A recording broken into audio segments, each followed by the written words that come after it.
and welcome, of course, to this week's Power Shot with myself, Paul Rees, and the amazing Lee Tunnyware. I have been on vacation for a couple of weeks, see the brownness, and hence what has been a little bit of a catnap, I would say, in our calls. But we are back in, up and running, and this week's Power Shot, this week's Extreme Business Set Mind series, concentration is on one of Lee Tunnyware's favorite subject matters. And I only heard this when I got into Lee Tunnyware's ecosystem, which is your own BS. Are you full of your own BS? Now, some of you might be thinking, should you be using that kind of language? No, it's your belief system. And Lee, let's touch into this because it's such a wide one. Well, that's it. Well, that's it. Because some people drink their own Kool-Aid. And bear in mind, yeah, belief systems, yeah. And I remember doing I was doing a presentation of about, I don't know, 300 or 400 people in the audience, and I told people I had dyslexia, which I have. And I said, I'm going to utilise a flip chart. I said, brilliant tool, the flip chart, if you can spell, which I can't. I said, so I may have to ask some of the audience how to spell something. I said, but what I found is if we utilise a shorthand I developed, I said, if I show you my shorthand first, and if that works, then I won't have to get a volunteer up because I don't want the volunteer missing out on the presentation. So I said, B is for belief and S is for system. I said, or systems. Does that make sense to everybody? And this lady in the audience, she said, are you saying, she threw it away, like she said, are you saying belief systems are BS, Lee? I said, yeah, that's exactly what I'm saying. B for belief and S for systems. She said, no, but are you saying beliefs are BS? I said, yeah, definitely, that's what I'm saying. I said, B is for belief and S is for systems. She said, no, I mean, Lee, are you saying belief systems are bullshit? I said, yeah. I said, that's a very interesting topic. Let's go there. Because if they're not serving you, and right, the problem is with belief systems, they're beliefs. And if we realise that from the get-go, and that they're beliefs, which means they're not true. The beliefs are the barriers to the truth. Beliefs are the consequences of us not knowing the truth. If beliefs are true, they'd be called the truth, but in fact, they're called beliefs. And if you look very carefully in the word belief or believe, you'll see the lie, L-I-E, that lies within. Mm-hmm. Oh, why would you want to live your life on a lie when you could live it on the truth and not your truth? And this is the problem. It's my personal truth. No, that's belief. If it only works for you, how can it be true? That's a very selfish way of living the life. This is what I believe. Well, if you look at beliefs, you can see the consequences in every family, in every work, in every company, in every job. You can see it in every government and every corner of the world. You can see the consequences of beliefs and opinions and how disruptive and how divided they are. So the truth is that you breathe for you, you think for you, you decide for you. This is your life. You could be in the heartbeat and breath you're in, or you can be in the heartbeat reacting to somebody else's heartbeat and breath. Yeah. And that's the problem with beliefs. Like, you're going to meet somebody today that's going to have a different one. Yeah. And I mean, if you take it to political correctness, PC, I mean, that's just a form of controlling people's thoughts because they believe this is what you should say and this is how you should act. And bear in mind, I've got 11 kids. I've never taught my kids to act in a certain way. I don't want performers. I don't want actresses and actors. I want people, human beings that can interact. So with beliefs, we hold on to them, and even worse, and I think this, if you look in the personal development world, is they tell you to find your disempowering beliefs and transform them to empowering beliefs. But even when you move on to an empowering belief, it's still a belief. So, I mean, at some point, your empowering beliefs are going to become your disempowering beliefs. If you're going to put the effort in to deep dive your life, why wouldn't you just go with the awareness and understanding and realization? Well, beliefs are not self-serving, nor are they serving. They're actually like everything in the world down, whether it's a company. I mean, any conflict in the company is because of a conflict of belief or belief systems. So, do you think a belief system? Go on. Do you think a belief system then is a self-contained lie? Well, you can look at it like that, or you can look at it this way. It's a bit like a life game of pass the parcel. You've got your ancestral bequeathed beliefs, yeah, that mum and dad and granddad, and cultural beliefs, yeah, whether that's religious or whether that's just how we do things around here. That's a belief system. But you've got a belief system, yeah, and within a belief system, there's loads of beliefs, disempowering and empowering. But a belief ecosystem, and this is the bit, I mean, you really, the challenge is today, whoever's listening to this, yeah, so this isn't my opinion, if it's true, and we're off a belief, then it can be witnessed and heard anywhere in the world, regardless of what country or culture you're from.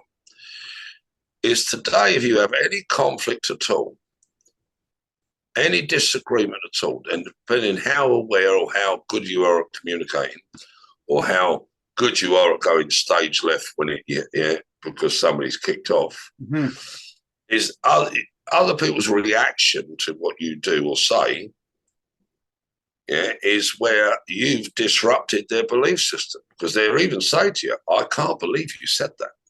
Yes. Why would you? Yeah, I can't believe you said that. Yeah, and when they say that, I'll translate that for you in my world. I've got a script for you, an expectation for you, and if you respect me, you're going to play within the parameters of my belief system. And if you don't, I would consider that to be disrespectful. Wow. So, yeah, so when we talk about comfort zones and we talk about mindset, yeah, is what we got to realize is there's your comfort zones and your mindset.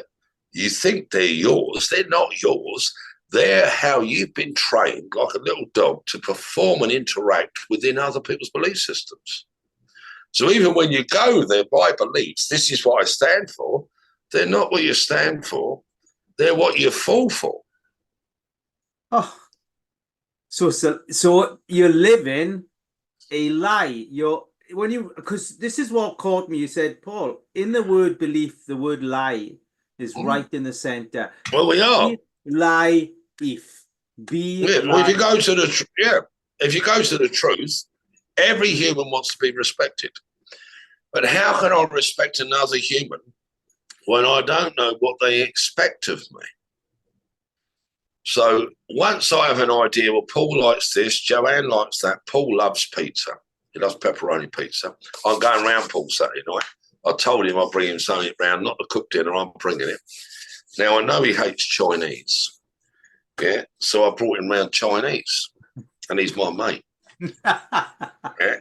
I think he needs to tweak his palate a bit. And that's really how we go through life, is trying to force feed other people what we want them. And if they don't accept the diet we dish up, yeah, and their reaction to it, but their reaction to it, they hear us saying, well, look, try the noodles, Paul. They're lovely, mate.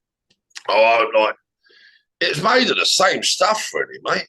Yeah, just have a taste. And we're trying to convince them that we're right, rather than accepting for them that they are right. But even then, their palate is on a vibration and frequency within what some might call the matrix conditioning or nature and nurture. When we become an autonomous, aware human, we should not be living on beliefs. Why would we allow ourselves to live on belief? And why would we have this superstitious ancestral tap on wood, yeah, don't walk on the ladder, stay away from black cats type world we live in? I mean, hope is the only thing that questions the reality we don't want. That's massive.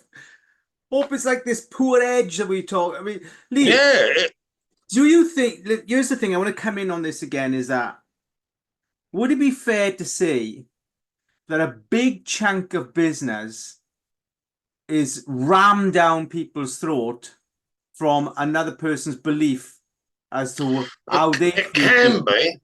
Well, it can be. It depends. I mean, if you were sitting in a room with Elon Musk, yeah, or someone like him, or Richard Branson, whether you respect him or not, and they're telling you how to be successful, yeah, my ears would be wide open because I would be looking, and whatever they said to me, and I would think, yeah, I don't agree with that. I wouldn't be thinking I don't agree with that. I would be thinking, oh, I wasn't aware of that. Oh, It's a big difference. wow. And it depends. Yeah. And now if I'm just going through life to validate my belief system, but if I'm going through life and I know they've got a skill in that area, and I mean, they've got a skill better than anybody else. If I want to learn basketball, I don't go to the painter and decorator down the road.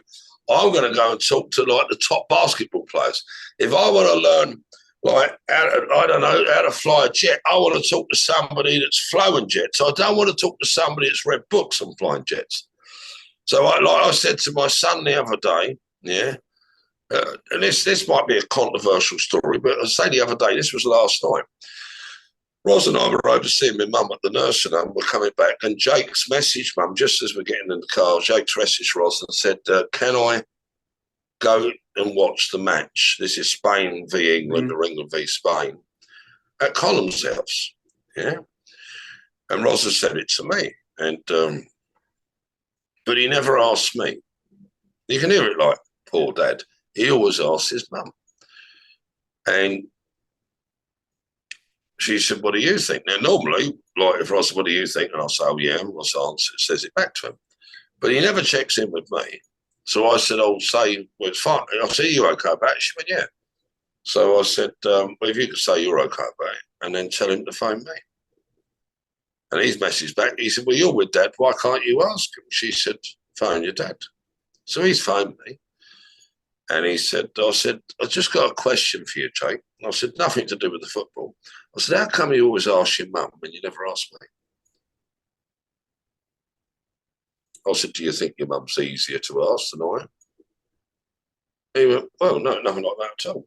I said, "Well, look, I'll say it to you this way, son." I said, "You're 16 now." I said, "You're a brilliant kid." I said, "I think the world of you, so does your mum." I said, "There's a couple of little tweaks." I said, "You just need tuning a little bit better than you are." I said, "Not because there's anything wrong with you." I said, "But you keep avoiding me." I said, "Anytime mum's not about, you'll come. But when the opportunity's there, you always go through mum." I said, "If you want to learn to be a man, you don't go to a woman." Oh. I said, "Now, if our daughters want to learn to be a woman, I ain't the person to teach them. I'll send them to their mum." I said, "Where you are now," I said, "you're transitioning to a man." I said, "So you can hear this the wrong way or the right way." I said, "If you want your car fixed, you don't go to the decorator or the plumber, you go to the mechanic." I said, "You're turning into a good lad." I said, "Do you want to learn to avoid stuff in life and play around circumstances?" I said, "Or do you want to be a man?" "I want to be a man." I said, "Well, fair enough." I said, "Then you need to ask a man." I said, "So ask me." I said, "And whatever feeling you have inside, doubt or insecurity that you have that's causing you to avoid asking me, they're the bits as a boy you need to deal with." Wow. So I said, "Ask me." He said, "Can I please?" I said, "Oh, don't beg me." I said, "Ask me." I said, "I don't need a subordinate. I don't need you on one knee." I said, "I need you to speak up for yourself." I said, "In a respectful way." I said, "That's my job. I'm your dad." I said, "I'm the person that teaches you to stand on your own 2 feet." I said, "I'm not saying your mum can't do that." I said, "But if you're frightened to ask a man, but you're okay asking a woman," I said, "in my world," I said, "that's very disrespectful to women." Mm-hmm. I said, "So ask me. Would you mind?" I said, "No, don't ask me what I would mind and what I don't mind." I said, "Ask me what you want. Speak up for you." So he said, "Dad, I want to go to Columns and watch the match." I said, "Finish the statement."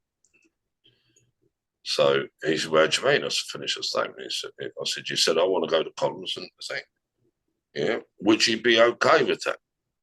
And he said, "Oh, yeah." I said, "I'll be okay with that, mate. Thank you for asking." I said, "Do you mind me asking why you're asking?" He said, "How do you mean?" I said, why are you asking me? He said, well, Mum told me to. I said, yeah, then you're not really asking me. You're just doing what you're told. I said, if you go through life doing what you're told all the time, mate, you won't have a life. You'll just do what everybody wants you to do. Yeah. I said, this call ain't about you going to football, mate, or watching it. I said, this call's about you being you. Wow. I said, yeah. So I said, so you got to ask for you. I said, and what happens if I say no? I said, because that's another part of life you've got to learn, mate, that if I say no or somebody else says no, your reaction to their no is, I said, your disrespect to them.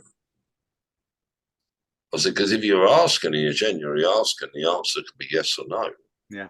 Then by asking, you're already saying that whatever the answer is, that I'm fine with. Yeah.